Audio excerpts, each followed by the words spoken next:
उस लाइन के अंदर कोई और एलिमेंट नहीं आ सकता, और ऐसे एलिमेंट जो अपनी लाइन के अंदर खुद अकेले ही आते हैं उन एलिमेंट्स को हम कहते हैं ब्लॉक लेवल एलिमेंट। क्या कहते हैं? Block level element. और ऐसे एलिमेंट्स जिनके जो है वो जिस टैग के आगे एक और टैग लिखा जा सकता है उसको हम बोलते हैं कि ये हमारा इनलाइन एलिमेंट है। मैं एग्जांपल के तौर पे यहाँ पे लिखता हूँ इमेज, ठीक है। अच्छा, अब इमेज लिखा और मैंने इस इमेज का कोई भी सोर्स जो है वो इसको दे दिया। हमारे पास इमेज पड़ी है कोई, चले मैं इंटरनेट से उठा लेता हूँ, कोई भी इमेज उठा लेता हूँ। ये गूगल की ही इमेज उठा लेते हैं, अगर गूगल उठाने दे तो। नहीं उठा, चले नहीं तो ना सही, ऐसे नहीं तो ऐसे सही। ये वाली गूगल की इमेज मैंने उठाई यहाँ से, इसका मैंने यूआरएल कॉपी किया, तो यहाँ पे आए तो सोर्स के अंदर मैंने इसका यूआरएल दे दिया। वापस आए, रिफ्रेश किया इसको, तो अब मेरा उस टेक्स्ट के बिल्कुल नीचे, उस पैराग्राफ के बिल्कुल नीचे जो है वो गूगल का इमेज आया। इसका मतलब ये है कि पैराग्राफ भी फिर एक ब्लॉक लेवल एलिमेंट हुआ। पैराग्राफ ने भी उसको वहां पे नहीं आने दिया। मैं इसका अगर टेक्स्ट थोड़ा सा कम भी कर दूं, अगर वन लाइनर कर दूं ताकि आप लोगों को ये कंफ्यूजन क्लियर हो जाए, ले, ठीक है। तो इसका मतलब ये है कि इमेज भी अगली लाइन में आया। लेकिन अगर चेक करना हो कि क्या इस इमेज के आगे अगर मैं कुछ लिखता हूं तो क्या वो यहाँ पे आएगा या नहीं, तो मैं एक एंकर टैग शुरू करता हूँ और उसके अंदर मैं गूगल का ही जो है वो टेक्स्ट दे देता हूँ। गूगल का लिंक दे दिया मैंने, यहाँ से कॉपी किया गूगल का लिंक, ठीक है। और href के अंदर गूगल का लिंक दिया और यहाँ पे मैंने लिख दिया गो टू गूगल, ओके। वापस आया और मैंने अपना पेज रिफ्रेश किया, तो अब ये देखें ये क्या हुआ है, ये तो इमेज के बिल्कुल आगे ये लिंक लग गया, ठीक है। तो मतलब ये हुआ कि ये जो लिंक है ये या फिर ये इमेज, ये ब्लॉक लेवल एलिमेंट नहीं है। इसको चेक करने के लिए कि क्या ये इमेज, ये जो लिंक है ये ब्लॉक लेवल एलिमेंट है या नहीं, हम इसके आगे भी कुछ लिख लेते हैं, ठीक है। इसके आगे हम क्या लिखें, इसके आगे एक और लिंक लगा के देख लेते हैं। वो लिंक हमने जो है वो गूगल का दे दिया और मैंने यहाँ पे लिख दिया गो टू गूगल, google.com। वापस आया, इसको मैंने रिफ्रेश किया तो वो गो टू google.com भी सिंपल उसके सामने आ गया।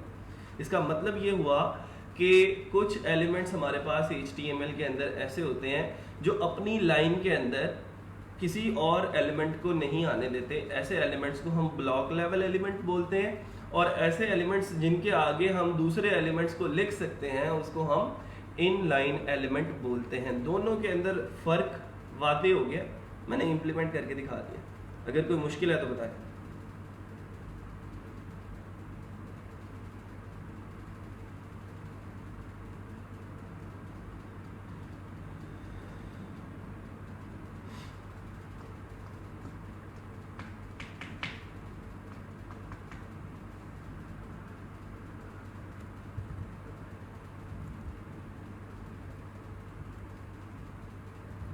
तो एक है हमारे पास इनलाइन एलिमेंट्स और दूसरे हैं ब्लॉक लेवल एलिमेंट्स। मैंने कल आप लोगों को एक एग्जांपल दी थी स्पैन की, याद है किसी को? स्पैन, और इसके अलावा एक एलिमेंट है मेरे पास डिव का। ये दो एलिमेंट्स हैं, ठीक है, वेरी गुड। ये दो एलिमेंट्स जो हैं ये हमारे इनका अगर मैं बात करूं कि इनका अपना क्या रोल है, जैसे हमने बात की कि H1 का रोल ये है कि वो थोड़ा सा टेक्स्ट को जो है वो बोल्ड करके लिख देता है, बड़ा करके लिख देता है। तो स्पैन क्या करता है? स्पैन कुछ भी नहीं करता। डिव क्या करता है? डिव कुछ भी नहीं करता। स्पैन और डिव सिंपल ये करते हैं कि आपके पूरे डॉक्यूमेंट के जो हमारे एलिमेंट्स हैं उनके सेक्शंस बनाने के लिए इस्तेमाल होते हैं, ठीक है। सेक्शंस बनाने के लिए आप इसको कह सकते हो कि ये जो स्पैन है, ये स्पैन हमारा एक इनलाइन एलिमेंट है, और जो डिव है ये हमारा एक ब्लॉक लेवल एलिमेंट है। मैं उसकी एग्जांपल आप लोगों को बता देता हूँ।